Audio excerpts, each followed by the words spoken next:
ان الحمد للہ نحمده ونستعینه ونستغفره ونعوذ باللہ من شرور انفسنا ومن سیئات اعمالنا من يهده اللہ فلا مضل له ومن يضلل فلا هادی له واشهد ان لا الہ الا اللہ وحدہ لا شریک له واشهد ان محمدا عبدہ ورسولہ اما بعد فإن خير الحديث كتاب الله وخير الهدي هدي محمد صلى الله عليه وآله وسلم وشر الأمور محدثاتها وكل محدثة بدعة وكل بدعة ضلالة وكل ضلالة في النار. أعوذ بالله السميع العليم من الشيطان الرجيم من همزه ونفخه ونفثه. بسم الله الرحمن الرحيم. رب اشرح لي صدري ويسر لي امري واحلل عقدة من لساني يفقهوا قولي. بسم الله الرحمن الرحيم. ان الله وملائكته يصلون على النبي يا ايها الذين آمنوا صلوا عليه وسلموا تسليما.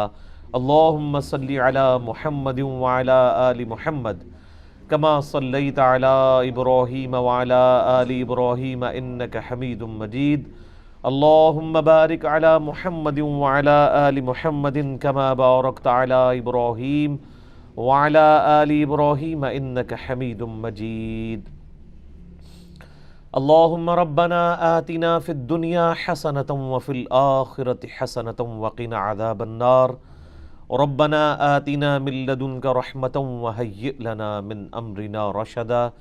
لا الہ الا انت سبحانک انی کنت من الظالمین. حسبنا اللہ ونعم الوکیل ولا حول ولا قوة الا باللہ العلی العظیم.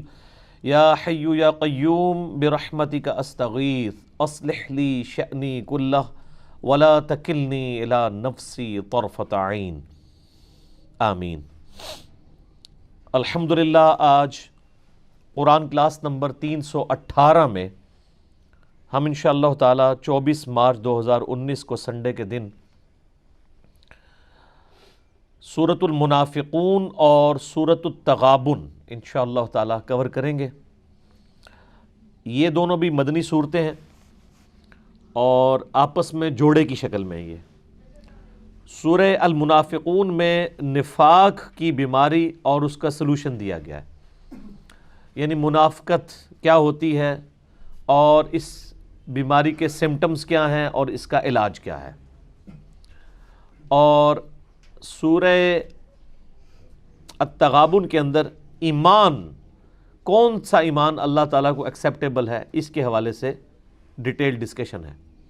لیکن یہ ڈیٹیل سے یہ نہ سمجھیے گا کہ بہت لمبی صورتیں ہیں، مختصر صورتیں ہیں لیکن ان کے مضامین بڑے جامع ہیں. سورۃ المنافقون کی کل 11 آیات ہیں اور سورہ التغابن کی کل 18 آیات ہیں. لیکن یہ اپنی جامعیت کے اعتبار سے قرآن پاک کا اہم ترین مقام ہے. بلکہ میں نے شروع میں بتایا تھا کہ پارہ نمبر 28 کی ساری صورتیں مدنی ہیں اور خصوصاً ان مسلمانوں کے لیے جو نسلی مسلمان ہیں، ان کے لیے صورتیں بڑی اہمیت کی حامل ہیں. جن لوگوں نے آلریڈی ایمان قبول کیا ہوا ہے، اس ایمان کے اندر کیا خرابیاں آ سکتی ہیں، اس حوالے سے یہ صورتیں بڑی اہم ہیں. سورۃ المنافقون جیسا کہ نام سے ہی ظاہر ہے کہ منافقین کی صفات سے ریلیٹڈ ہیں اور ساتھ پھر اللہ تعالیٰ نے اس کا علاج بھی بتایا. نفق عربی میں کہتے ہیں سرنگ کو. سرنگ کے 2 منہ ہوتے ہیں. اسی طریقے سے منافق کے بھی 2 چہرے ہوتے ہیں. ایک اس کا چہرہ ہوتا ہے اہل ایمان کے سامنے، جس میں وہ اپنے آپ کو مسلم یا مؤمن کے طور پہ پریزنٹ کرتا ہے، اور دوسرا چہرہ اس کا کافروں کے سامنے ہوتا ہے، جس میں وہ ان کو تسلیاں دیتا ہے کہ ہم اندر سے تمہارے ساتھ ہیں، بس اوپر سے مسلمانوں کا ساتھ دے رہے ہیں.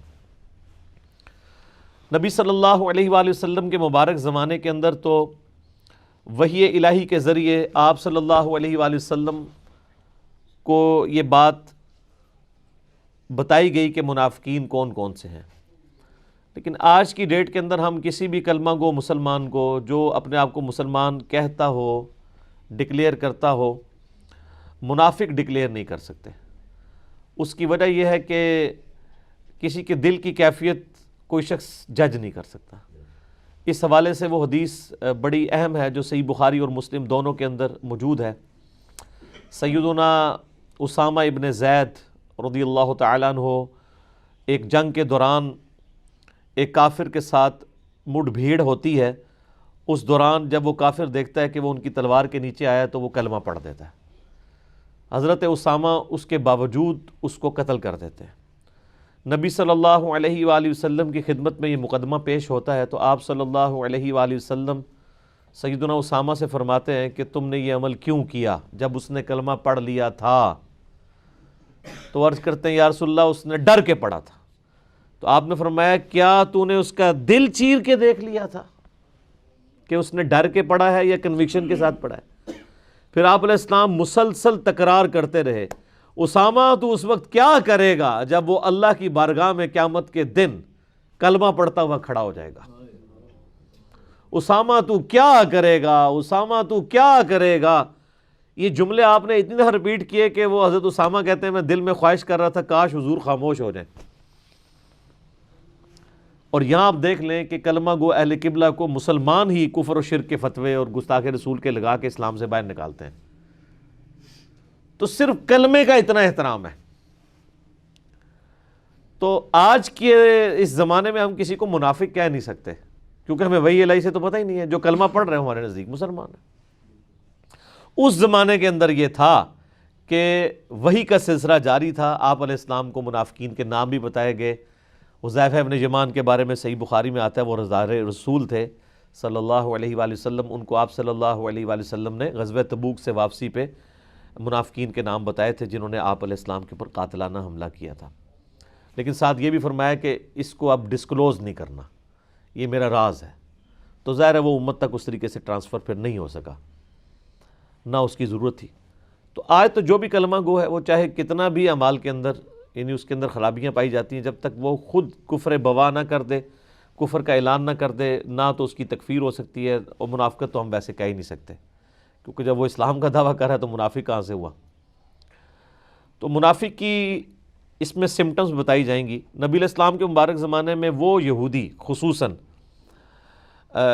جو یعنی مسلمانوں کی اس طاقت کا سامنا نہیں کر پائے اور دل سے مسلمانوں کے ساتھ رہنا بھی نہیں چاہتے تھے، تو انہوں نے اوپر سے کلمہ پڑھ لیا تاکہ مسلمانوں کی تلواروں کے نیچے وہ نہ آئیں اور مسلمانوں کی جو یعنی جنگوں میں فتوحات ہیں، مال غنیمت ہے، اس سے وہ بھی نفع اٹھاتے رہے، یعنی وہ ایک ٹکٹ میں دو مزے کرتے رہے۔ اور کافروں کے ساتھ دوستی بنا کے رکھی کہ کل کو مسلمان مغلوب ہوئے تو ہم کہیں گے کافروں سے کہ ہم تو آپ پہلے ہی آپ کے ساتھ تھے۔ یہ انسان کے اندر اس صورت میں مرض پیدا ہوتا ہے جب انسان میں کنوکشن نہ ہو ایمان کے اعتبار سے، دنیا کی محبت کا غلبہ ہو، یا ایمان تو بظاہر قبول کر لے لیکن بزدل ہو۔ بزدل آدمی ہمیشہ منافق ہوتا ہے، دلیر آدمی جو ہے نا یا مسلمان ہوتا ہے یا کافر ہوتا ہے۔ اس لیے آپ دیکھ لیں کہ مکے کے اندر کوئی منافق نہیں تھا، وہ اتنے دلیر لوگ تھے کہ غزوہ بدر میں انہوں نے آ کے اپنی جانیں بھی دی ہیں اپنے اس غلط مذہب کی خاطر۔ لیکن یہاں پہ آپ دیکھ لیں کہ یہ ایون کئی غزوات میں آپ علیہ السلام کے ساتھ شریک بھی ہوتے تھے منافقین، لیکن وہ اسلام قبول نہیں کیا ہوتا۔ ان میں سے بعض ایسے منافق بھی تھے جنہوں نے انیشلی بڑی کنوکشن کے ساتھ اسلام قبول کر لیا تھا، یعنی ان کی نیت نہیں تھی منافق بننے کی، لیکن ظاہر ہے کہ یہ اسلام کے اوپر چلنا کوئی خالہ جی کا کارتا نہیں نا جناب، یہ تو بڑی تکلیفیں اٹھانی پڑتی ہیں۔ آج اتنی اٹھانی پڑتی ہیں، اس زمانے میں کتنی تکلیف اٹھانی پڑتی ہوں گی۔ تو پھر آہستہ آہستہ ان کے اندر منافقت جو ہے وہ آنا شروع ہوگی۔ تو منافقت کی پہلی نشانی یہ ہے کہ جب کبھی بھی مشکل وقت آئے گا نا اور اس میں لیڈر کی طرف سے ڈیمانڈ کی جائے گی کہ اب میرے ساتھ کھڑے ہو قتال کے لیے، جنگ کرنے کے لیے، تو جو بہت یعنی کمزور ایمان والا ہوگا یا منافق ہوگا اس کی کوشش ہوگی کہ کوئی بہانہ کر دے۔ جینون بہانہ بھی کر سکتا ہے، جھوٹا بھی۔ جینون بہانہ ہوگا تو ظاہر ہے آپ کہیں گے کمزوری ایمان کا شکار ہے، جھوٹا بہانہ ہے تو ظاہر ہے کہ وہ تو پھر منافق ہے۔ اور جب بار بار انسان جھوٹے بہانے کرنا شروع کر دے تو پھر باقی لوگوں کو تو پتہ چل جاتا ہے کہ یہ تو بہانے کر رہا ہے. پھر باقی لوگوں کو یقین دلانے کے لیے پھر وہ جھوٹی قسمیں بھی کھاتا ہے. یہ دوسری سٹیج کی منافقت ہے. اور پھر ایک آخری سٹیج ہے جس کے بعد پوائنٹ آف نو ریٹرن ہے, جسے کہتے ہیں نا کینسر بھی آخری سٹیج پہ پہنچ گیا. وہ یہ ہے کہ جھوٹی قسمیں بھی جب کھا کھا کے اس سے بھی معاملہ ہو جائے تو پھر انسان کو ظاہر اندر سے ضمیر تو ملامت کرتا ہے, تو پھر اس شخصیت کے خلاف دل کے اندر دشمنی پیدا ہو جاتی ہے جس کی وجہ سے انسان اس آزمائش سے گزر رہا ہوتا ہے, یعنی نبی صلی اللہ علیہ وآلہ وسلم. پھر وہ دشمنی پہ اتر آتے ہیں کہ نہ یہ آتا اور نہ ہمیں اس امتحان سے گزرنا پڑتا. ظاہر ہے منافق کو نمازیں بھی پڑھنا پڑتی تھیں جناب. یہ تو ہم پاکستانی ہیں کہ وہ نماز نہ پڑھ کے بھی پاکستان کے شناختی کارڈ میں مسلمان ہی ہیں. صحیح مسلم کے اندر آتا ہے, عبداللہ ابن مسعود رضی اللہ تعالیٰ عنہ کہتے ہیں کہ نبی علیہ السلام کے زمانے میں اگر کوئی مریض بھی ہوتا اور 2 بندوں کے سہارے وہ مسجد میں آ سکتا ہوتا تو وہ 2 بندوں کا سہارا لے کے مسجد میں آیا کرتا تھا, کہیں اسے منافق نہ شمار کر لیا جائے نماز پڑھنے کے لیے. آج تو مسلمان نماز پڑھنے کے لیے تیار نہیں ہے, تو اس وقت منافق بھی 5 وقت کی نماز پڑھتے تھے, کیونکہ اس زمانے میں نماز نہ پڑھنے کا مطلب کیا ہوتا تھا؟ کفر یا منافقت. آج کل تو سارے کام چل جاتے ہیں. تو اب اس صورت کے اندر آپ دیکھیں کہ نبی علیہ السلام کی انقلابی دعوت سے آپ اور آپ کے اصحاب کو رضی اللہ عنہم اجمعین وعلیہم السلام اجمعین کن تکلیف سے گزرنا پڑا, ان منافقین کی جو شرارتیں تھیں. اعوذ باللہ من الشیطان الرجیم, بسم اللہ الرحمن الرحیم. اپنے اپنے مصحف کھول کے اپنے سامنے کر لیں. یہ اس لیے بھی ہے تاکہ آپ کنسنٹریشن رہے اور شیطان کی طرف سے نیند کا غلبہ بھی نہ ہو. یہ مصحف اس لیے میں نے کھول کے سامنے رکھوائے ہوتے ہیں. اذا جاءک المنافقون, اے نبی علیہ السلام جب بھی منافق آپ کے پاس آتے ہیں, قالوا نشہد انک لرسول اللہ, وہ کہتے ہیں کہ ہم ضرور گواہی دیتے ہیں کہ یقیناً آپ اللہ کے رسول ہیں. یہ یعنی تاکید کے سیغوں کے ساتھ ہے. اننا بھی تاکید کا سیغہ ہے, لرسول اللہ ڈبل تاکید, یعنی وہ بڑے پیشن کے ساتھ کہتے ہیں کہ اے اللہ کے رسول صلی اللہ علیہ وآلہ وسلم ہم گواہی دیتے ہیں, پکی گواہی کہ آپ اللہ کے رسول ہیں. جیسے آپ نے دیکھیں نا آج کل بعض لوگوں نے وہ اصلی کلمہ اسلام بھی لکھا ہوتا ہے, تو جعلی کلمہ اسلام کون سا ہوتا ہے؟ کلمہ اسلام تو ایک ہی ہے, لا الہ الا اللہ محمد رسول اللہ, یا اسی کو آپ گواہی کی فارم میں کر لیں, اشہد ان لا الہ الا اللہ و اشہد ان محمدًا عبدہ و رسولہ. باقی جو لوگوں نے سلوگن لگائے ہیں, کسی نے علی ولی اللہ لگا لیا, یا کسی نے خلافت راشدہ حق 4 یار لگا لیا, کسی نے 5 تن پاک لگا لیا, یہ سب کے سب سلوگنز ہیں, ان کا کلمے کے ساتھ کوئی لینا دینا نہیں ہے. تو لیکن وہ بعض لوگ پھر وہ اصلی کلمہ اسلام, تو یہاں پہ بھی وہ کہتے ہیں ہم گواہی دیتے ہیں یقیناً آپ اللہ کے رسول ہیں. اب اللہ تعالیٰ کی ورڈک اس کے اوپر دیکھیں, واللہ یعلم انک لرسولہ, اے نبی اللہ تعالیٰ جانتا ہے کہ آپ اللہ کے رسول ہیں. ان منافقین کی قسمیں اٹھانے کی ضرورت نہیں ہے, اللہ گواہی دیتا ہے کہ آپ اللہ کے رسول ہیں. واللہ یشہد ان المنافقین لکاذبون, اور اللہ تعالیٰ اس بات کی بھی گواہی دیتا ہے کہ یقیناً منافق جھوٹ بول رہے ہیں. حالانکہ منافق کا کلمہ تو سچا ہی تھا کہ آپ اللہ کے رسول ہیں. اس کا مطلب ہے کہ سچا کلمہ بھی اگر کوئی شخص دھوکے کے لیے بول رہا ہے تو وہ جھوٹا ہے. جو میں نے آج کل آپ کو ماڈرن دور میں ایک بڑا پیارا فارمولہ بتایا کہ جب ہم لوگوں سے کہتے ہیں کہ آپ اپنے علاوہ ساروں کو کافر سمجھتے ہو, کہتے ہیں نہیں جی توبہ توبہ توبہ توبہ, تو ہم کہتے ہیں نا اس طرح نہیں. آپ کسی بریلوی عالم دین سے یہ لکھوا کے دیں کہ جنت میں تو بریلوی فرقہ جائے گا, لیکن ہمارے علاوہ جتنے فرقے ہیں, دیوبندی, اہل حدیث, شیعہ, حنفی, شافعی, مالکی, جتنے بھی ہیں, یہ سب کے سب گمراہ ہیں. لیکن چونکہ کلمہ گو ہیں, مسلمان ہیں, ایک نہ ایک دن عذاب بھگت کے آخر میں جنت میں چلے ہی جائیں گے. تو یہ کوئی لکھ کے دے گا آپ کو؟ تو اس کا مطلب کیا ہے؟ وہ جھوٹ بول رہے ہیں کہ ہم باقیوں کو مسلمان سمجھتے ہیں. مسلمان سمجھتے ہو تو یہ کہہ دینا. اسی طریقے سے ایک دیوبندی عالم جس کو سارے دیوبندی پھر اون کریں, وہ فتویٰ لکھ کے دے کہ جنتی فرقہ دیوبندی ہے, لیکن بریلوی, اہل حدیث, شیعہ, باقی سارے بھی ایک نہ ایک دن عذاب بھگت کے چلے جائیں گے. وہ 72 دوزخیوں میں یہ بھی شامل ہیں, لیکن ہمیشہ کے لیے دوزخ میں نہیں جائیں گے اپنا عذاب بھگت کے, کیونکہ کلمہ پڑھا ہوا ہے. اور بخاری مسلم میں حدیث ہے, جس نے ایک دفعہ بھی صدقے دل سے کلمہ پڑھا ہے آخر میں تو دوزخ سے نکال ہی لیا جائے گا. تو یہ بھی بیچارے چلے ہی جائیں گے، لکھ کے دینے کے لیے تیار نہیں ہوں گے۔ اس کا مطلب وہ کلمہ جو بول رہے ہیں نا، دل سے وہ بات نہیں کر رہے۔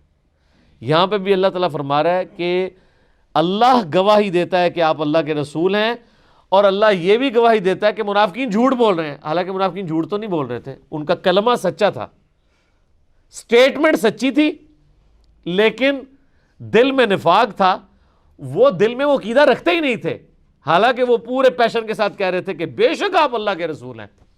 اور اللہ تعالیٰ فرما رہا ہے کہ میں بھی کہتا ہوں کہ یہ نبی علیہ السلام اللہ کے رسول ہیں، لیکن اللہ تعالیٰ اس کی گواہی دیتا ہے کہ یہ جھوٹ بول رہے ہیں۔ جھوٹ، یہ جملہ جھوٹا نہیں ہے کہ آپ اللہ کے رسول ہیں، بلکہ ان کا بولنا جھوٹ ہے۔ اتخذوا ایمانہم جنہ، انہوں نے اپنی قسموں کو اپنی ڈھال بنایا ہوا ہے۔ یعنی جب کبھی ظاہر ہے کامل ایمان مومنین کو پتہ لگ جاتا ہے، آج پتہ لگ جاتا ہے، سر مجھے پتہ چل جاتا ہے جو بندہ درس میں نہیں آ رہا ہوتا کہ یہ بہانہ کر رہا ہے یا واقعی اس کو جنرل پرابلم ہے، ٹھیک ہے، تو اس زمانے میں نہیں پتہ چلتا ہوگا، اس وقت تو روزانہ ہی تقاضے آتے تھے، تو وہ پتہ چل جاتا تھا۔ اب ایک بندہ روزانہ بہانے کر رہا ہے، ہینکی پھینکی مار رہا ہے، تو اب باقی جو اہل ایمان تھے نا، تو وہ بھی پھر نا ان کے اوپر ہنستے تھے کہ یار دیکھو، تو اس کی وجہ سے وہ پھر اس شرمندگی سے بچنے کے لیے کہ لوگ ان پہ پھپتیاں نہ کسیں، ان کے اوپر اشارے نہ کریں، وہ پھر کہتے تھے اللہ کی قسم ہم سچ کہہ رہے ہیں، ہمیں یہ پرابلم ہے۔ تو اپنی قسموں کو وہ اپنا ڈھال کے طور پہ استعمال کرتے تھے۔ فصدوا عن سبیل اللہ، اسی طرح روکتے ہیں اللہ کی راہ سے، خود بھی رکتے ہیں، اوروں کو بھی روکتے ہیں۔ انہم ساء ما كانوا يعملون، بے شک کتنے ہی برے کرتوت ہیں جو یہ منافقین کر رہے ہیں۔ ذالک بانہم آمنوا، یہ سر بڑی الارمنگ آیت ہے، یہ اس لیے کہ یہ ایمان تو لے آئے تھے، ثم کفروا، لیکن پھر کفر کر گئے۔ فطبع علی قلوبہم فہم لا یفقہون، پھر اللہ تعالیٰ نے ان کے اوپر مہر لگا دی، اب ان کو کوئی بات سمجھ ہی نہیں آتی۔ یہ بہت خطرناک معاملہ ہے۔ یعنی اللہ تعالیٰ ہمارا پہلے ایمان لائے تھے، دل نے گواہی دی تھی یہ پیغمبر ہیں، لیکن یہ اندازہ نہیں تھا ان کو کہ اس راستے پہ چلنا بڑا مشکل کام ہے۔ تو آہستہ آہستہ تھیندے تھیندے تھیں گے، پہلے ایمان لائے پھر کفر کرنا شروع کر دیا۔ کفر کیا، انیشلی تو انکار یہ کہ بھئی جب بھی تقاضا آیا تو بہانے گھڑنے شروع کیے، بہانے بھی جب جھوٹے پڑنے ہوئے تو پھر قسمیں کھانا شروع کر دیں، کرتے کرتے پھر یہ اس درجے پہ پہنچ کے پھر اللہ نے ان پہ مہر لگا دی۔ اور جب اللہ تعالیٰ کسی پہ مہر لگا دے تو یہ پوائنٹ آف نو ریٹرن ہوتا ہے۔ ختم اللہ علی قلوبہم وعلی سمعہم وعلی ابصارہم، آنکھوں پر، کانوں پر اور دلوں کے اوپر اللہ تعالیٰ مہر لگا دیتا ہے۔ اللہم من احییتہ منا فاحیہ علی الاسلام ومن توفیتہ منا فتوفہ علی الایمان،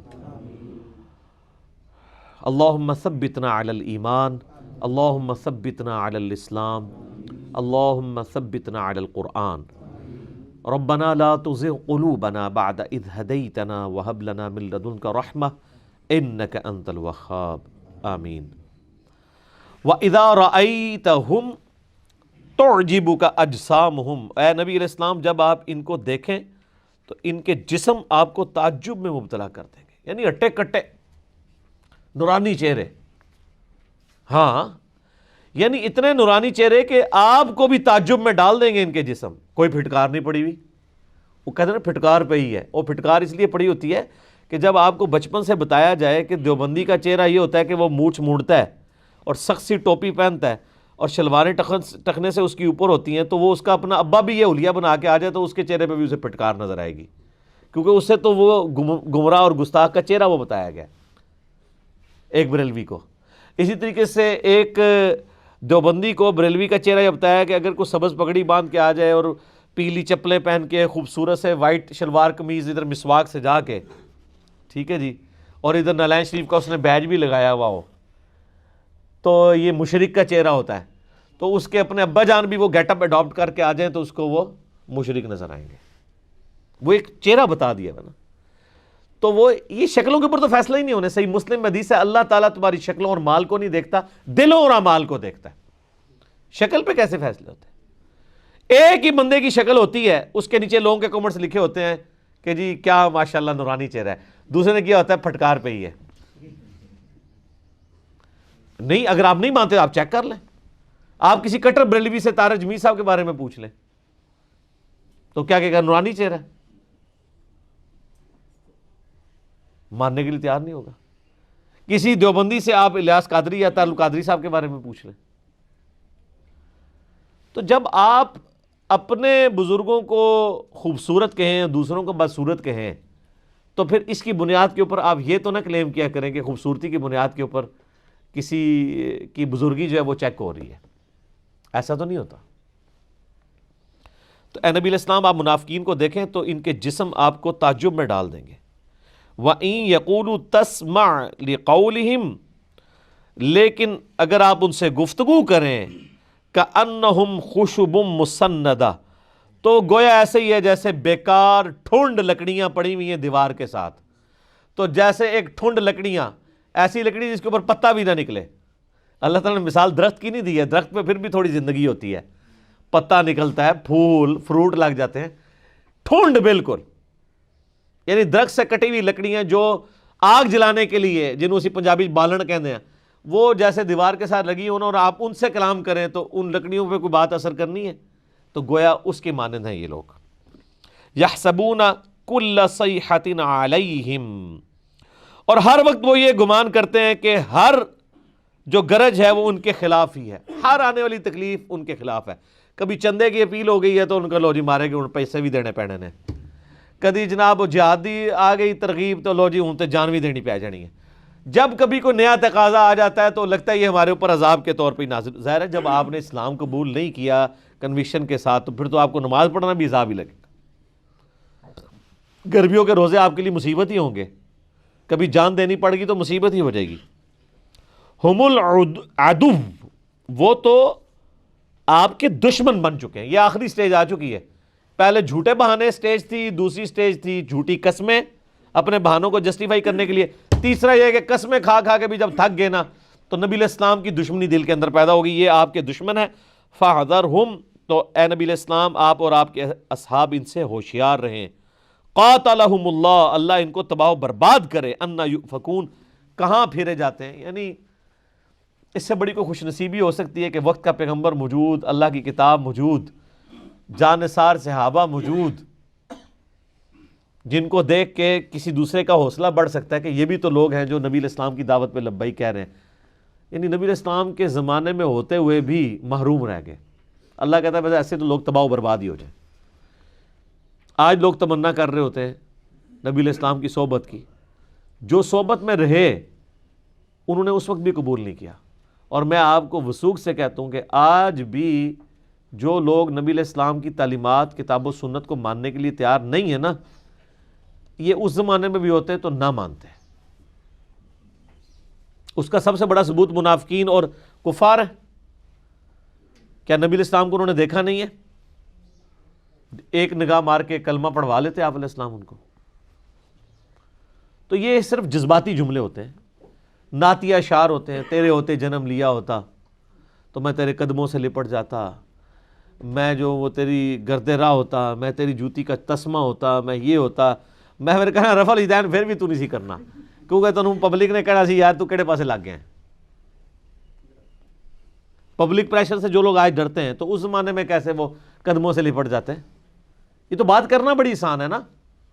میں نے آپ کو بتایا کہ سیدنا حذیفہ ابن یمان رضی اللہ تعالیٰ عنہ رازدار رسول، ان کے بارے میں صحیح مسلم میں غزوہ خیبر کے اندر حدیث موجود ہے، چیپٹر کے اندر، غزوہ خندق کے چیپٹر میں.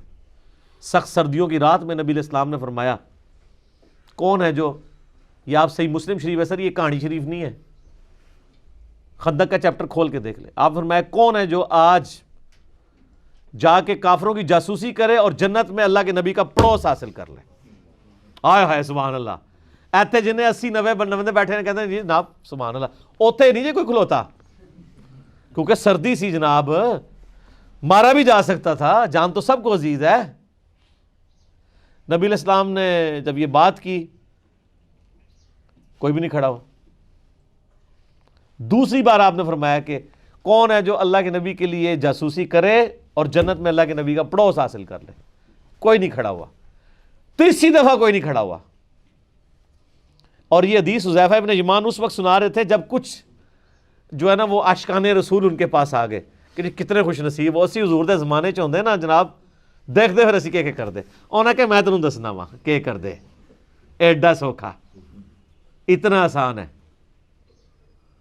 تو پھر حضرت حذیفہ ابن یمان نے کہا میں تمہیں اپنا ہی واقعہ سنا دیتا ہوں خندق کے موقع کا, تمہیں پتہ چل جائے گا. 3 دفعہ تو جنت کی بشارت آپ علیہ السلام نے اناؤنس کیا اور ایک بندہ بھی کھڑا نہیں ہوا.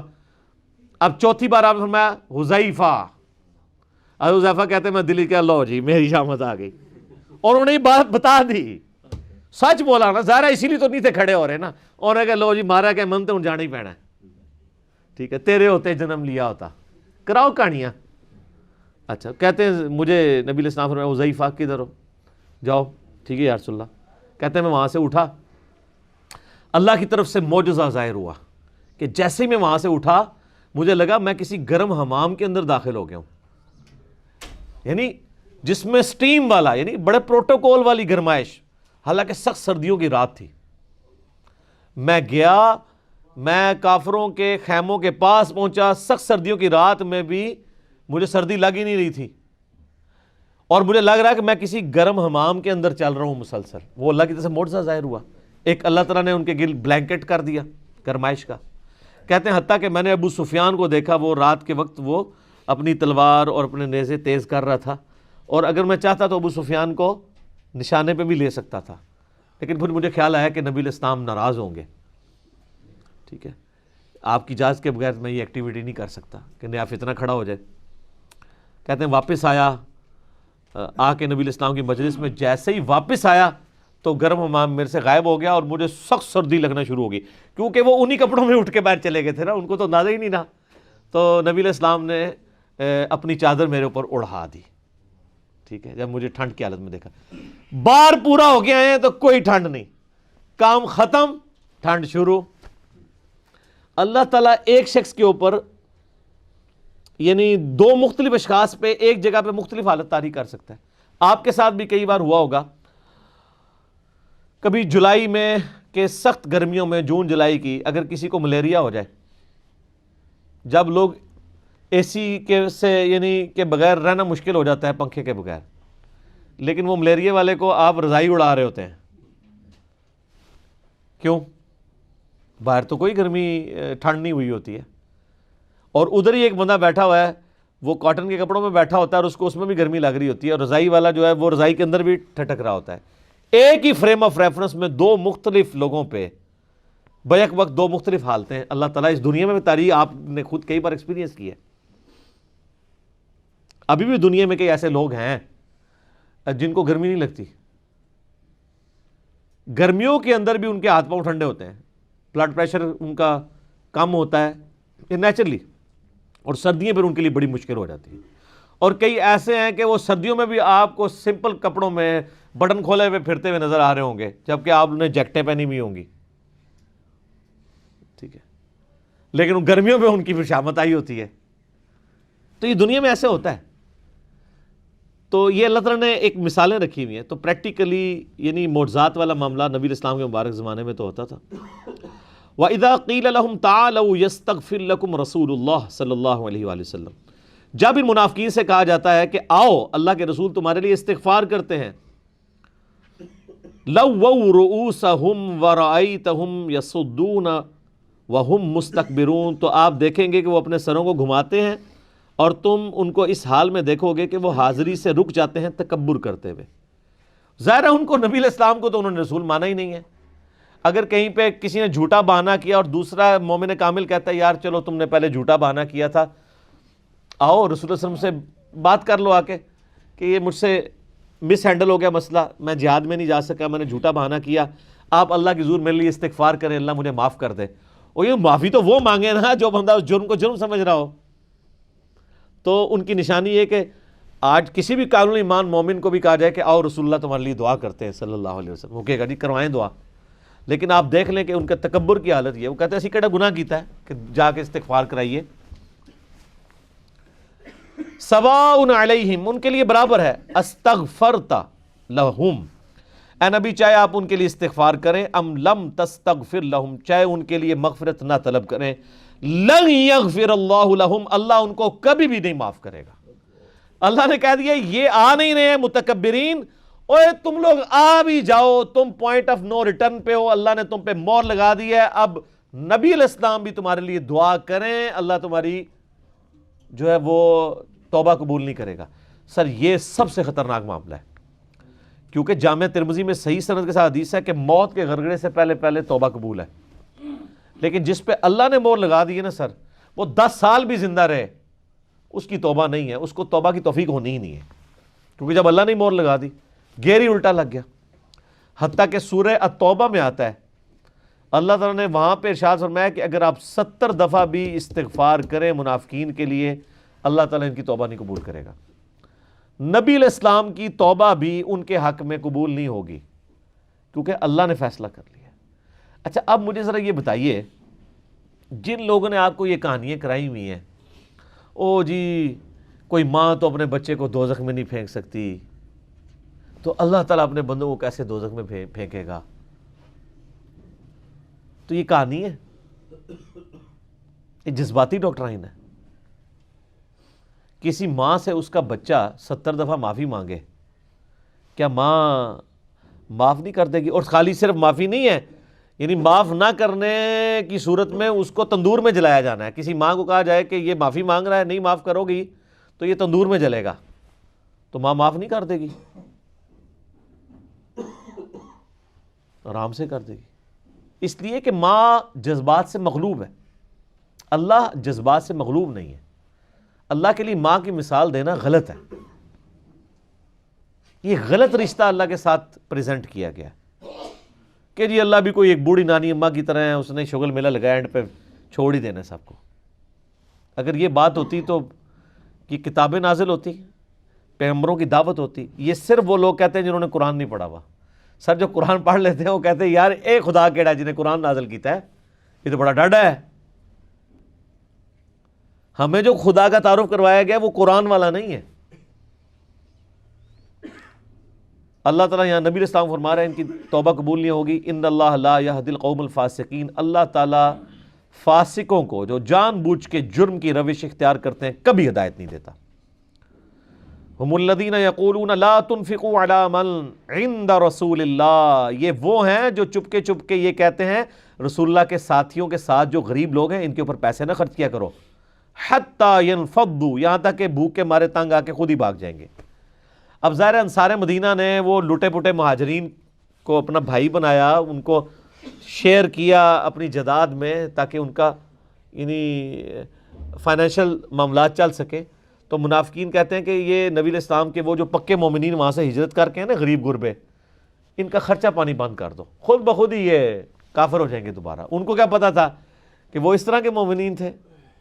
سر وہ تو کفن پہن کے نکلا کرتے تھے، ان کے لیے اللہ اور اس کے رسول سے بڑھ کے کوئی شے نہیں تھی، ٹھیک ہے۔ انہوں نے دنیا کو 3 طلاقیں دی ہوئی تھی اور ایک مجلس میں دی ہوئی تھی، سر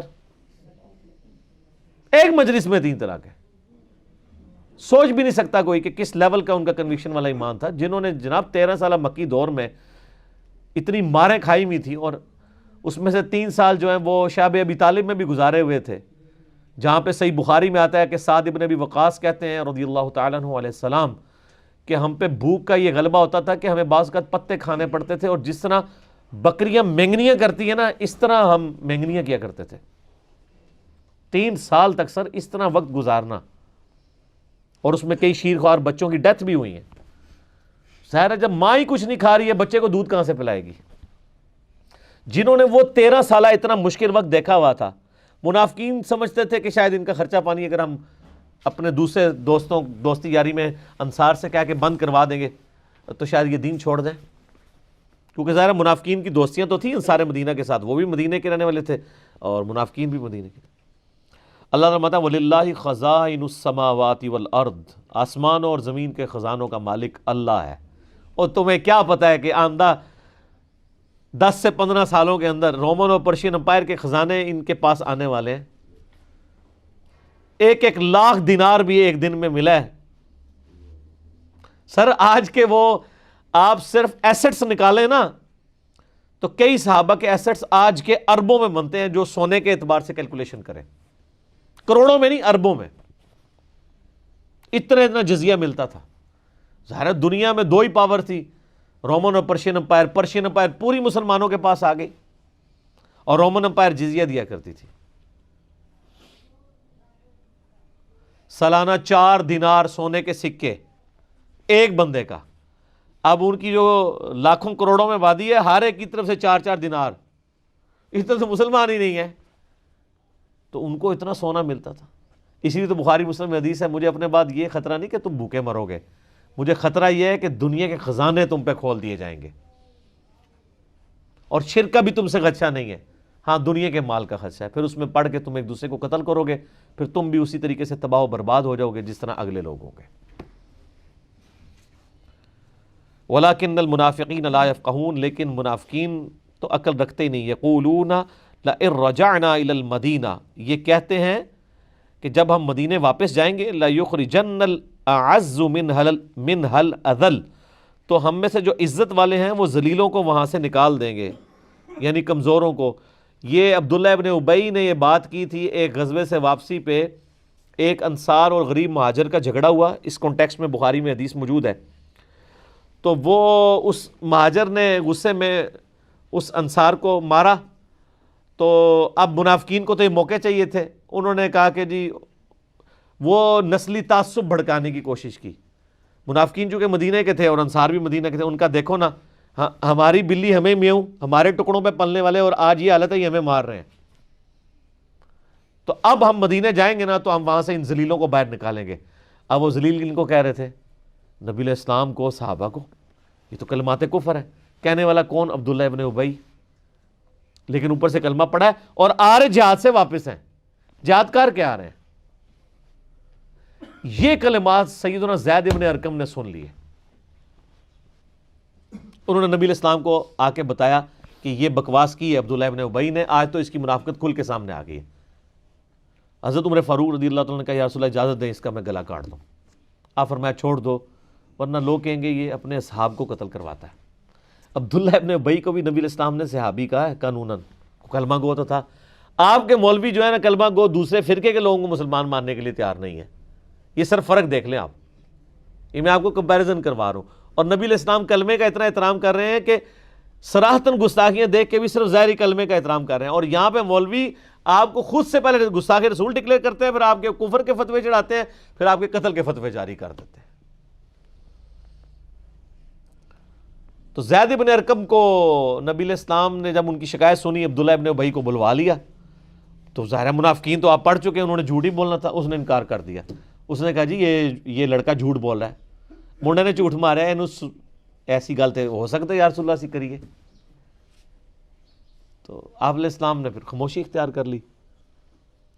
تو زید ابن ارقم کہتے ہیں مجھے بڑا دکھ ہوا اس بات کا نا، کہ میں نے تو خود بات سنی ہوئی تھی، اور حتیٰ کہ یہ حالت ہوگی کہ صحابہ کرام میں بھی چیمہ گوئیاں شروع ہوگی کہ یہ جو ہے لڑکا ہے نا منڈا کھنڈا، یہ لڑائی کرواؤ سی کولوں ہی گال بنا کے، کیونکہ نبی علیہ السلام نے بہانہ جو قبول کر لیا اس کا۔ اب کوئی مطلب وہ ویڈیو ریکارڈنگ تو ہے نہیں تھی، اور علم غیب تو ہے ہی نہیں تھا نا، وہ تو بعد میں پیدا ہوا ہے نا۔ سر علم غیب کے جو جعلی عقیدہ ہے جو بنایا ہوا ہے، ایک تو وہ ہے جو اللہ وحی کے ذریعے بتایا، وہ تو ٹھیک ہے، جو باقی بنایا ہوا ہے یہ تو بعد کی پیداوار ہے نا، ورنہ تو صحابہ کرام کہتے ہیں یا رسول اللہ آپ علم غیب ہے، آپ خود ہی بتا دینا۔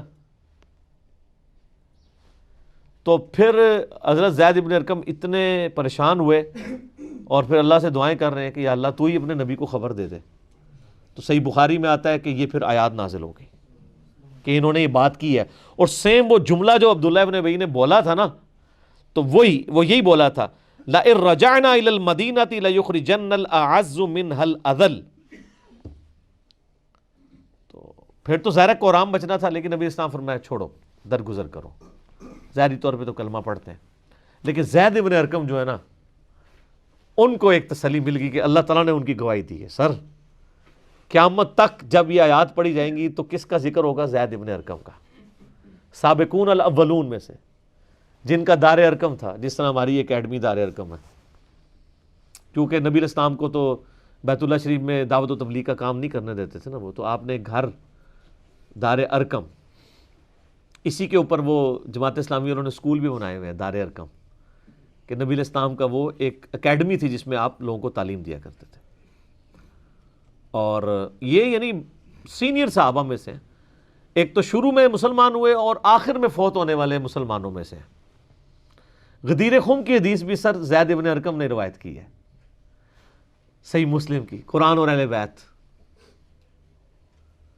اور جو جامعہ ترمذی میں حدیث ہے کہ پہلا شخص جو اسلام لایا وہ علی ابن ابی طالب ہے، وہ اس حدیث کے راوی بھی زید ابن ارقم ہے. ٹھیک ہو گیا. اور پھر جنگ صفین کے موقع پہ جب مولا علی نے صحابہ کرام کو کھڑے کر کے غدیر خم کی حدیث سنائی اور پھر کہا کہ نبی علیہ السلام نے یہ بھی فرمایا تھا کہ من کنت مولاہ فہذا علی مولاہ، تو 24 صحابہ نے وہاں گواہی دی. تو ایک بندہ کہتا ہے کہ میں وہاں سے اٹھا، اور وہ بندہ اٹھنے والا خود ابو طفیل عامر بن واصلہ صحابی تھے جو سب سے آخر میں فوت ہوئے ہیں 110 ہجری میں. یہ صحابی، ان کے بعد دنیا میں کوئی صحابی نہیں تھا، یہ 100 سال حضور کے بعد زندہ رہے. ابو طفیل عامر بن واصلہ حضرت علی کے شیعہ میں سے تھے، جنگ جمل صفین نہروان میں بھی رہے اور اس جنگوں کے بھی تقریباً 60-70 سال کے بعد فوت ہوئے ہیں. اور ان کی حدیثیں نبی علیہ السلام سے بھی ہیں اور حضرت علی علیہ السلام سے بھی ہیں. انہیں ڈائریکٹ، چونکہ یہ کہتے ہیں میں بہت چھوٹا تھا جب میں نے نبی علیہ السلام کو دیکھا تھا، 7-8 سال کا. تو ابو طفیل بن عامر بن واصلہ کہتے ہیں میں یعنی اٹھا. یہ میں نے سارے کربلا ریسرچ میں ڈالی ہوئی حدیثیں، سنن نسائی الکبریٰ سے، مسند احمد سے، ابن ابی عاصم کی کتاب السنہ سے. تو کہتے ہیں جب میں نے حضرت علی کے بارے میں یہ سنا نا، من کنت مولا فہذا علی مولا، تو غدیر خم پہ تو مطلب یہ موجود نہیں تھے ابو طفیل. تو کہتے ہیں میں وہاں سے اٹھا، میرے دل میں کچھ کلک تھا، تو میں نا زید ابن ارقم کے پاس آیا کہ آپ سینئر صحابی ہیں، آپ بتائیں کیا نبی علیہ السلام نے یہ فرمایا تھا؟ تو زید بن ارقم تو پہلے تیار بیٹھے ہوئے ہیں. ان کا مجھے چند باتیں یاد ہیں، ان میں سے یہی ہے کہ آپ علیہ السلام نے خم نامی گاؤں میں ہمیں اپنی وفات سے 1.5-2 مہینے پہلے خطبہ دیتے ہوئے کہا تھا اپنے بعد 2 بھاری چیزیں چھوڑ کے جا رہا ہوں، ان میں سے پہلی چیز اللہ کی کتاب ہے، اس میں ہدایت ہے، اس میں نور ہے، اس کو پکڑو، اپنا تعلق اس کے ساتھ مضبوط کرو. اللہ کی کتاب اللہ کی رسی ہے، جو اسے پکڑے گا ہدایت پہ ہوگا، جو چھوڑ دے گا گمراہ ہو جائے گا. دوسری بھاری چیز میرے اہل بیت ہیں، اور میں تمہیں اللہ کا خوف دلاتا ہوں اہل بیت کے معاملے میں. 3 دفعہ فرمایا تھا. اور پھر آپ علیہ السلام نے مولا علی کا ہاتھ وہاں پہ پکڑ کے صحابہ میں یوں بلند کیا اور کہا من کنت مولاہ فہذا علی مولاہ، جس کا مولا میں اس کا مولا علی. اے اللہ اس سے محبت رکھ جو علی سے محبت رکھے، اس سے دشمنی رکھ جو علی سے دشمنی رکھے. تو یہ ہیں زید ابن ارقم. مزید کچھ عرض کر دیں زید ابن ارقم کے بارے میں.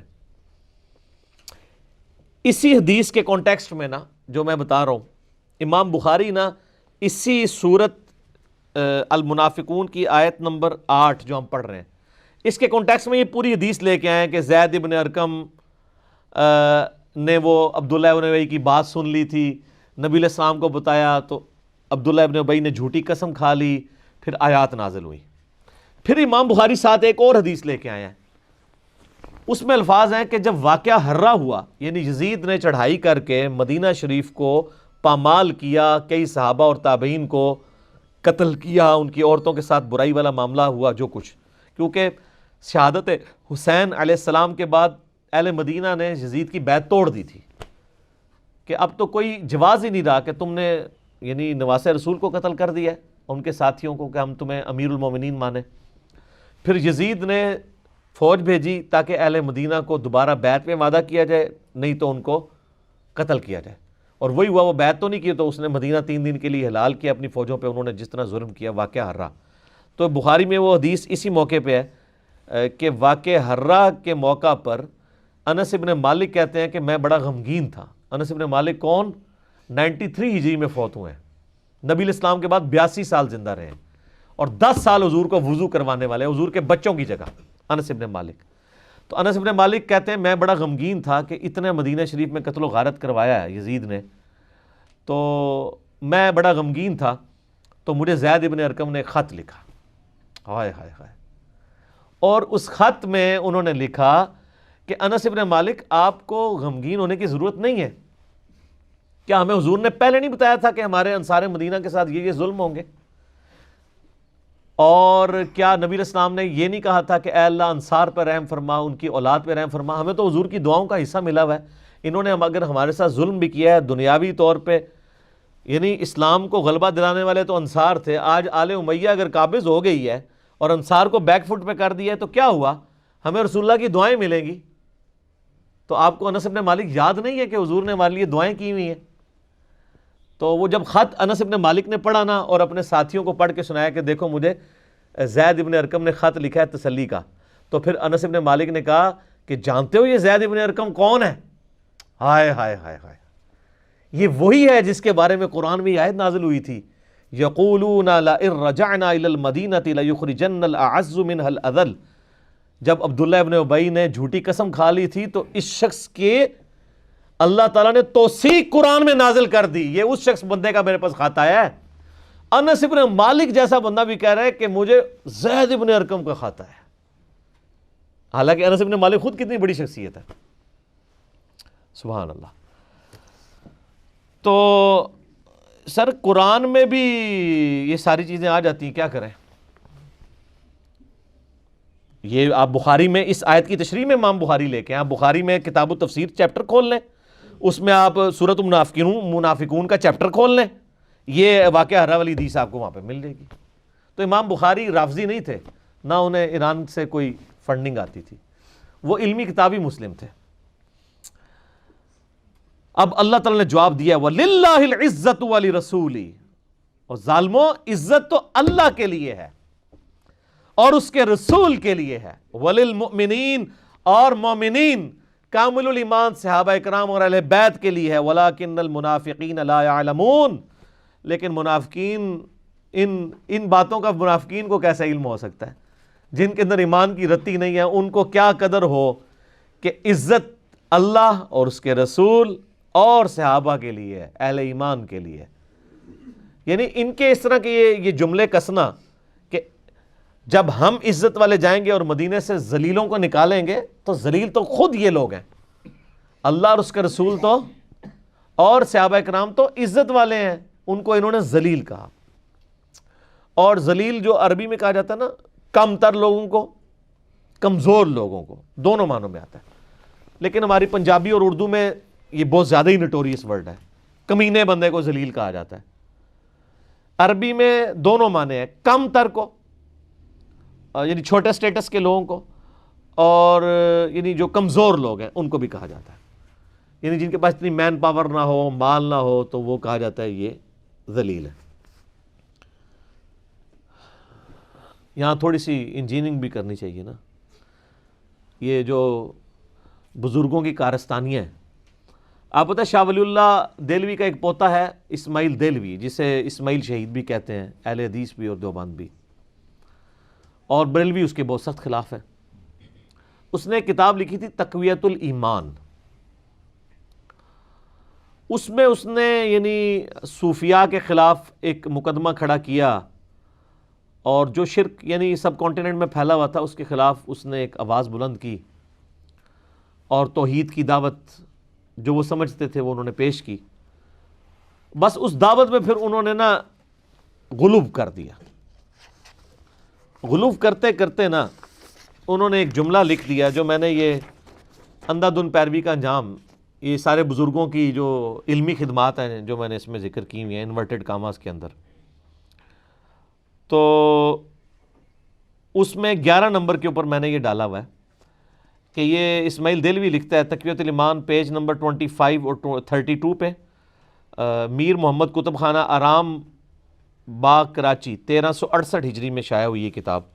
آج کل آپ کو اہل حدیث اور دیوبند کے یہ مدرسوں میں یہ کتاب مل جائے گی، وہ پڑھاتے بھی ہیں.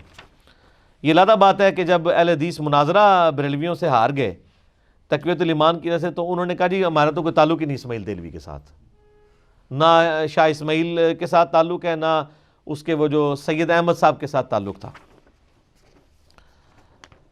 وہ لکھتے ہیں اور یقین جان لینا چاہیے کہ ہر مخلوق بڑا ہو یا چھوٹا وہ اللہ کی شان کے آگے چمار سے بھی زیادہ ذلیل ہے. یہاں ہو سکتا ہے کوئی شخص کہے کہ اس سے مراد وہ انبیاء، اولیاء، صحابہ کو نہیں لے رہے، کافروں کو لے رہے ہیں. نہ، آگے جا کے وہ لکھتے ہیں انبیاء اولیاء کو جو اللہ نے سب لوگوں میں بڑا بنایا ہے تو سو ان کی یہ بڑائی صرف اتنی ہے کہ وہ اللہ کی راہ بتاتے ہیں. وہ کہتے ہیں ان کی بڑائی جو ہم مان رہے ہیں نا وہ اللہ کی راہ بتاتے ہیں، ادروائز اللہ کے مقابلے پہ وہ چمار سے زیادہ ذلیل ہے. اچھا، اب وہ اپنے زوم میں تو یہ توحید یعنی ایک سکھانے کی کوشش کر رہے تھے، اور پھر آگے وہ چل کے نا اس میں لکھتے ہیں کہ چاہے جبرائیل ہو، کوئی فرشتہ ہو، نبی ہو، اللہ کے مقابلے پہ. یہ ڈاکٹرائن ہی غلط ہے. قرآن پاک میں اللہ تعالیٰ نے کہیں پر بھی انبیاء کو یا جبرائیل کو یا فرشتوں کو اپنے مقابلے پہ کبھی قرار دیا؟ ان کو تو کہا گیا حزب اللہ، اللہ کی پارٹی. تو انبیاء کرام کے بارے میں یہ جملہ بولنا کہ اللہ کے مقابلے پر، پہلی بات ہے یہ پہلا جھوٹ ہے کہ وہ اللہ کے مقابلے پہ تو ہے نہیں ہے. اللہ تو کہہ رہا ہے من یطع الرسول فقد اطاع اللہ، جس نے رسول کی اطاعت کی اس نے اللہ کی اطاعت کی. اللہ رسول تو آمنے سامنے ہے ہی نہیں ہے، پہلا جھوٹ. دوسرا، چمار سے زیادہ ذلیل. چمار یعنی چمار کی پھر بھی کوئی عزت ہے، وہ اس سے بھی زیادہ ذلیل ہے. تو اس کا کیا کہنے کا مطلب، یہ ہم چوڑا چمار استعمال نہیں کرتے یہ صفائی کرنے والوں کے لیے. وہ یہ کہنا چاہ رہے ہیں کہ چمار، یہ جملے پہ آپ غور کریں، چمار سے زیادہ ذلیل. تو اس کا مطلب ہے چمار کی پھر بھی کوئی عزت ہے، انبیاء اولیاء اس سے بھی زیادہ ذلیل. وہ انبیاء اولیاء پہ غصہ نکالنے کی ضرورت نہیں ہے، آپ نے توحید بیان کرنی ہے. آپ صرف اتنا بیان کریں جتنا قرآن و سنت میں لکھا ہے. میں آپ کو بتا دوں کتنی سخت آیات ہیں. سورہ المائدہ کے اندر ایک آیت آتی ہے، آپ یہ آیت پیش کریں. میں نے بھی توحید کے اوپر مسئلہ نمبر 3 ریکارڈ کرایا ہے. مطلب توحید کا مطلب قطعاً یہ نہیں کہ توحید کا مطلب توہین رسالت ہو جائے. توحید اور توہین میں فرق کرنا چاہیے، یہ بڑا خطرناک معاملہ ہے. کوئی یعنی قرآن پاک میں تو آیا کہ نبی کی آواز سے لا ترفعوا اصواتکم فوق صوت النبی، نبی کی آواز سے بھی آواز بلند ہوئی نا تو تمہارے اعمال برباد ہو جائیں گے. اور یہ آیت حضرت ابو بکر و عمر کے بارے میں نازل ہوئی تھی، صحیح بخاری میں آتا ہے.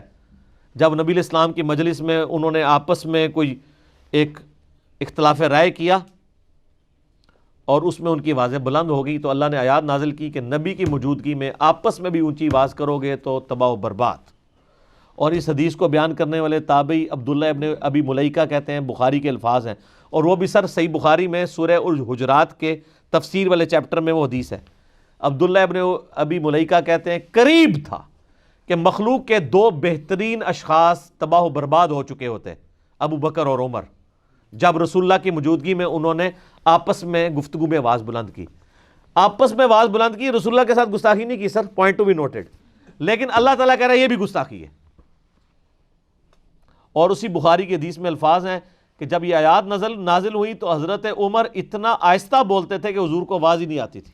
آپ کہتے ہیں عمر تھوڑا سا تو اونچا بولو، وہ ڈر گئے. سر مومن تو ڈر جاتا ہے. پھر آیات نازل ہوئی ان الذین یغضون اصواتهم عند رسول اللہ، جو لوگ رسول اللہ کے حضور اپنی آوازوں کو پست رکھتے ہیں یہ وہی لوگ ہیں جن کے دلوں کو اللہ نے تقوی کے لیے چن لیا ہے. اور یہ آیت آج بھی روضہ شریف پہ لکھی ہوئی ہے. جالیوں کے اوپر جو آیت لکھی ہے وہ یہی ہے، ان الذین یغضون اصواتهم عند رسول اللہ، جو لوگ رسول اللہ کے حضور اپنی آوازوں کو پست رکھتے ہیں ان کی اللہ تعالیٰ نے دلوں کو تقوی کے لیے چن لیا ہے. اور یہی وجہ ہے کہ سعودی عرب سے جو روضہ رسول کی حاضری کی کتاب بھی چھپتی ہے نا، شیخ عبدالعزیز بن باز کی، مفتی اعظم سعودیہ جو 66 سیریل لیے، انہوں نے بھی باقاعدہ اس میں لکھا ہے کہ رسول اللہ صلی اللہ علیہ وسلم اپنی وفات کے بعد بھی اسی طریقے سے قابل احترام ہے جتنا اپنی مبارک زندگی میں. آج بھی جو شخص رسول اللہ کی قبر کے سامنے اونچی آواز بلند کرے گا اس کے بھی اعمال برباد ہو جائیں گے. اور یہ ان کی بات غلوف نہ سمجھیے گا، اس کو سپورٹیو ایک بخاری کی حدیث ہے کہ حضرت عمر فاروق رضی اللہ تعالیٰ عنہ ایک دفعہ مسجد نبی میں آئے تو 2 بندے آپس میں گفتگو کر رہے تھے، ان کی آوازیں بلند ہوئیں. آپ نے ان کو بلایا، کدھر کے رہنے والے ہو؟ امیر المومنین طائف کے. فرمایا تم مدینے کے رہنے والے ہوتے نا تمہیں اتنے کوڑے لگواتا نا کہ دنیا دیکھتی. تم رسول اللہ صلی اللہ علیہ وسلم کی مسجد میں اپنی آوازوں کو بلند کر رہے ہو. حضرت عمر دے ہاتھ لگے ہوئے سن سار، اللہ دے لا ترفعوا اصواتکم فوق صوت النبی. یہ چھوٹا معاملہ نہیں ہے. لہٰذا احمد بریلوی صاحب نے جو ایک مقدمہ حسام الارمین میں کھڑا کیا ہے وہ جسٹیفائی ہے اس مقدمے میں. دیوبند اور اہل حدیث کے بزرگوں نے گستاخیاں کی ہیں.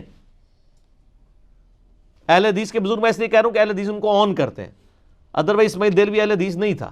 اب خیر اس سے بھی لانے برات انہوں نے کر دیا، تو بڑا خطرناک. میں آپ کو آیت بتانے لگا تھا کہ آیت پڑھنی ہے تو سورۃ المائدہ کی آیت نمبر 17 آپ پڑھ لیں. یہ انداز آپ دیکھ لیں، یہ انداز اپنایا جا سکتا ہے.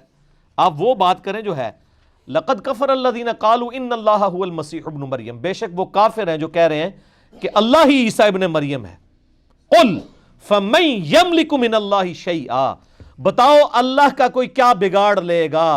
ان اراد ان یہلک المسیح ابن مریم وامہ ومن فی الارض جمیعا، کہ اللہ اگر ارادہ کرے عیسیٰ کو، اس کی ماں کو، جتنے زمین میں سب کو تباہ و برباد کر دے، اللہ کا کوئی کیا بگاڑ لے گا.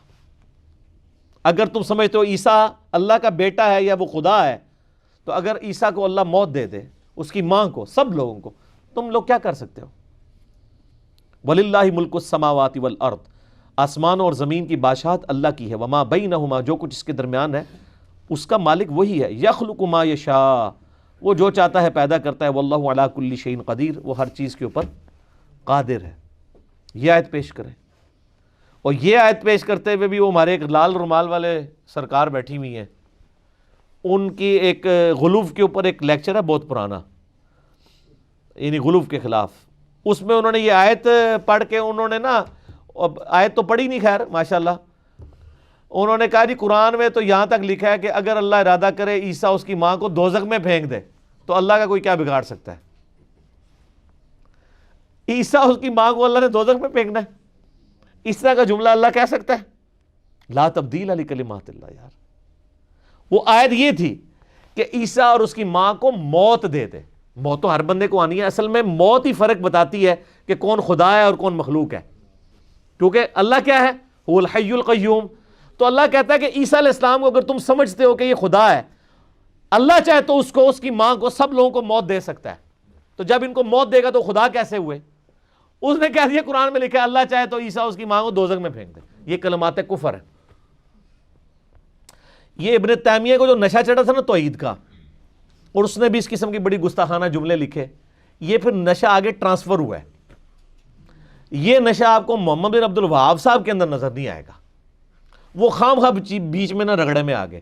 ان کی کتاب التوحید ہے، اور یہاں پہ بریلوی کہتے ہیں تقویۃ الایمان جو ہے کتاب التوحید کا ترجمہ ہے خدا کے لیے. میں نے محمد بن الوہاب صاحب کے دفاع کے اوپر ایک کلپ ریکارڈ کرایا ہے، لاکھوں لوگوں نے دیکھا ہے. آپ یوٹیوب پہ جا کے لکھیں محمد ابن عبد الوہاب مجدد، تو میں نے کہا خدا کے لیے مارکیٹ میں کتاب التوحید بھی ملتی ہے اور تقویۃ الایمان بھی ملتی ہے. دونوں کو رکھ کے دیکھو، زمین آسمان کا فرق ہے. جو ایک پڑھے لکھے اور پینڈو میں فرق ہوتا ہے وہ آپ کو نظر آئے گا. وہ عرب کے عالم تھے، ایک صفحے کا ایک چیپٹر لکھتے ہیں، اوپر آیت لکھتے ہیں، نیچے حدیث، نیچے وہ رزلٹ لکھ دیتے ہیں. تقویۃ الایمان میں چونکہ وہ انڈیا پاکستان میں آپ کو بتایا نا، انڈیا پاکستان دا سنی بھی ڈیفرنٹ، شیعہ بھی ڈیفرنٹ تے وہابی بھی ڈیفرنٹ. وہ اپنا روح راضی کرتا ہے. انہوں نے پھر کیا جی نبی ہو، بزرگ ہو، سب چمار سے زیادہ ذلیل ہیں. وہ پھر بندوق آ گئی بریلویاں دے ہاتھ. انہوں نے کہا جی یہ تو بزرگاں دے گستاخ نے، یہ تو نبیاں دے گستاخ نے، انہوں نے اے کیتا، انہوں نے اے کیتا تو ہے نا، لیکن سانو تو نہیں کہہ سکتے کیونکہ اسی انہوں نے بزرگاں دے کارستانی لکھیاں نے. اسی چشتی رسول اللہ پارٹی بھی لکھی ہے، اشرف علی رسول اللہ پارٹی بھی لکھی ہے، اور باقی پارٹیاں بھی لکھی ہیں. سانو کہڑا گلا شکوا؟ آپس ایک دوسرے نال لڑائی کرو علمی، لیکن ہاتھا پائی نہیں کرنی. ٹھیک ہے. تو اس آیت سے مجھے یاد آیا، تو وہ جو اس کے جو یہ گستاخانہ جملہ تھا نا اسماعیل دہلوی کا، اس کے جواب میں نے کوئی فتویٰ نہیں لگایا. اس کے جواب میں نے صرف یہ لکھا ہے کہ یہ تو اسماعیل دہلوی صاحب نے لکھا ہے، اور قرآن کہتا ہے وَلِلَّهِ الْعِزَّةُ وَلِرَسُولِهِ وَلِلْمُؤْمِنِينَ وَلَكِنَّ الْمُنَافِقِينَ لَا يَعْلَمُونَ. یہ آیت میں نے لکھی ہے. تو یہ آیت مجھے اس لیے وہ پمفلٹ یاد آ گیا. اب آخری 3 آیات یہ تو بتا دیا منافقین کا. اب بتا دیا گیا کہ منافقت کی اصل وجہ کیا ہے اور اس کا علاج کیا ہے. یہ ہے اصل میں کنکلوژن اس سورۃ المنافقون کی. سورہ التغابن تو اب اگلی دفعہ ہی کریں گے.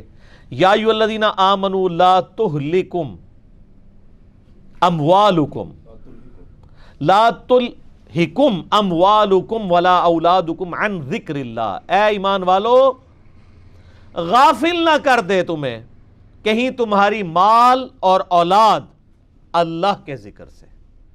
یعنی دنیا کی محبت ہے وہ اللہ سے غافل کرتی ہے، اس کی وجہ سے انسان کمزوری ایمان کا شکار ہوتا ہے۔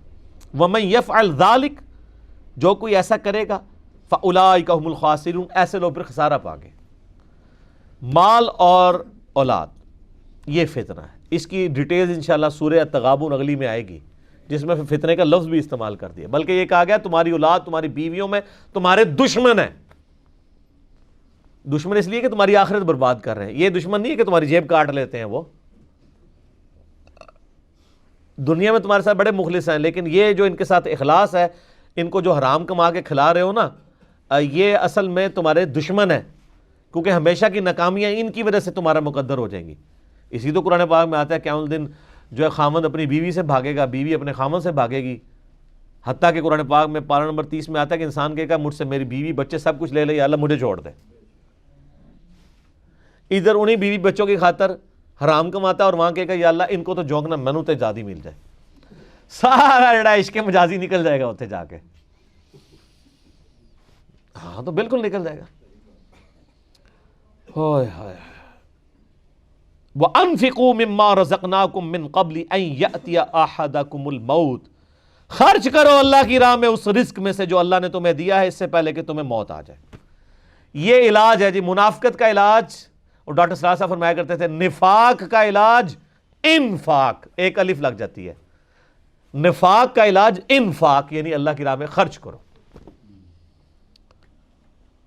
اس سے پہلے کہ تمہیں موت آ جائے۔ فَيَقُولَ رَبِّي لَوْلَا أَخَّرْتَنِي إِلَىٰ أَجَلٍ قَرِيبٍ، کہ پھر تم موت کے وقت کہہ رہے ہو اے اللہ مجھے تھوڑی سی مہلت اور دے دیتا، اتنی جلدی موت نہ آتی۔ فَأَصَّدَّقَ وَأَكُن مِّنَ الصَّالِحِينَ، کہ میں بھی کچھ صدقہ خیرات کر کے اللہ کے ڈیوائن بینک میں کوئی چیز جمع کروا لیتا اور نیکوکاروں میں ہو جاتا۔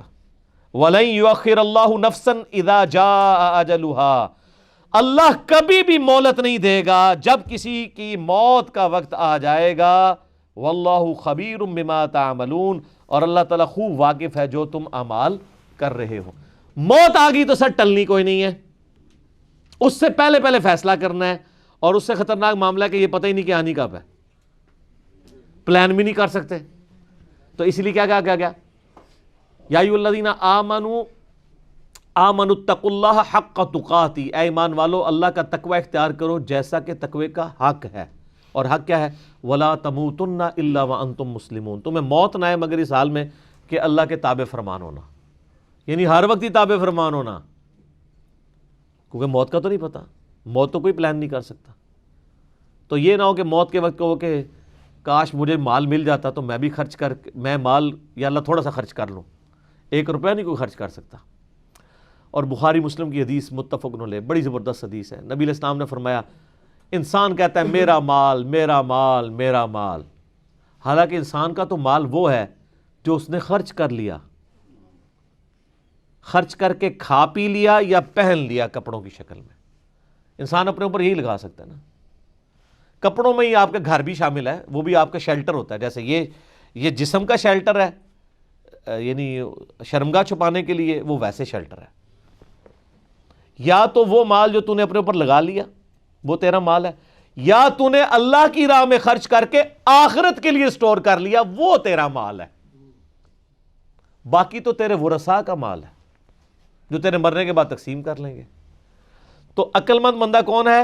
جس کو اللہ نے دولت دی ہے، وہ خرچ کر کے، وہ جو خرچ کر رہا ہے سر وہ خرچ نہیں ہو رہی، وہ آخرت میں جمع ہو رہی ہے، اور اللہ تعالیٰ نے وعدہ کیا میں 700 گنا تک کر کے لوٹاؤں گا۔ اس لیے میں کہتا ہوں جو بندہ امیر ہے نا وہ بڑی آسانی سے جنت کما سکتا ہے، غریب آدمی کے لیے ادھر بھی مشکل ہے، جنت کمانا بھی مشکل ہے، ٹھیک ہے، حقیقت بات ہے۔ وہ بخاری مسلم میں آتا ہے نا، کچھ یعنی غریب اصحاب حضور کے پاس ہے یا رسول صلی اللہ علیہ وسلم، امیر لوگ تو پیسے خرچ کر کے تو جنت کما لیتے ہیں، کیونکہ قرآن پاک میں نماز کے بعد سب سے زیادہ زور اللہ کی راہ میں خرچ، پہلا سپارہ سٹارٹ ہی اس سے ہوتا ہے، ایمان لائے اللہ کے راہ میں خرچ کرنا۔ تو یا رسول اللہ صلی اللہ علیہ وسلم ہم تو پیچھے رہ جائیں گے، تو آپ صلی اللہ علیہ وآلہ وسلم نے فرمایا چلو تم اس طرح کیا کرو، ہر نماز کے بعد 33 دفعہ سبحان اللہ، 33 دفعہ الحمدللہ، 34 دفعہ اللہ اکبر، یا 33 دفعہ اللہ اکبر اور 1 دفعہ لا الہ الا اللہ وحدہ لا شریک لہ لہ الملک ولہ الحمد وہو علی کل شیء قدیر پڑھ لو تو تمہاری کمپنسیشن ہو جائے گی۔ کچھ دنوں بعد وہ پھر آ گئے. یا رسول اللہ صلی اللہ علیہ وسلم وہ جو امیر صاحب ہیں نا انہوں نے بھی یہ وظیفہ پڑھنا شروع کر دیا. اب کیا کریں؟ تو سر اس کا تو کوئی آپ نے فرمایا ذالک فضل اللہ یؤتی من یشاء، اللہ کے فضل کو میں تو نہیں روک سکتا. اگر وہ پڑھ رہے ہیں تو ٹھیک، پھر وہ آگے نکل گئے. ٹھیک ہے، تو جنت کمانے کے لیے اگر مال ہے نا سر تو پھر آپ کو کوئی ایفرٹ کرنے کی ضرورت نہیں ہے سوائے فرائض پورے کرنے کے. حضرت عثمان غنی نے کتنے کافر قتل کیے ہیں جس پہ ان کو جنت ملی ہوئی ہے. غزوہ بدر میں شامل نہیں ہوئے، احد میں آپ کو پتہ ہے میدان جنگ سے بھاگ گئے تھے، پھر اللہ نے معاف کر دیا. اس کے بعد بھی آپ کو کوئی کنٹریبیوشن کسی قتال میں نظر نہیں آئے گی. لیکن 3 دفعہ جنت کی بشارت ملی ہے، تینوں دفعہ مال خرچنے کے اوپر. ایک دفعہ مسجد نبوی کی زمین توسیع کے لیے وقف کی، نبی علیہ السلام فرمایا جنتی. دوسری دفعہ کنواں، جہاں میٹھے پانی کا کنواں بھی بڑا ایشو تھا نا مدینہ شریف میں، ریگستانی علاقہ تھا، جنت کی بشارت. تیسری دفعہ غزوہ تبوک کے موقع پہ 700 اونٹ دے دیے. 700 سر، ایک اونٹ بھی آج 2-2.5 لاکھ روپے کا ہے آج، اور وہ 700 اونٹ کو ذرا دے کروڑوں روپے دیے اور بماسمان. تو اس وقت تو آپ نے فرمایا عثمان جنتی ہے، آج کے بعد جو مرضی کرے. لیکن سر انہوں نے اپنی مرضی پھر بھی نہیں کی تھی. ہاں جی، ترمذی میں موجود ہے، حضرت عثمان غنی رضی اللہ تعالیٰ جب بھی قبرستان جاتے تو اتنا روتے کہ آنسوؤں سے داڑھی بھی تر ہو جاتی. تو صحابہ پوچھتے آپ کو تو 3 دفعہ جنت کی بشارت ملی ہوئی ہے.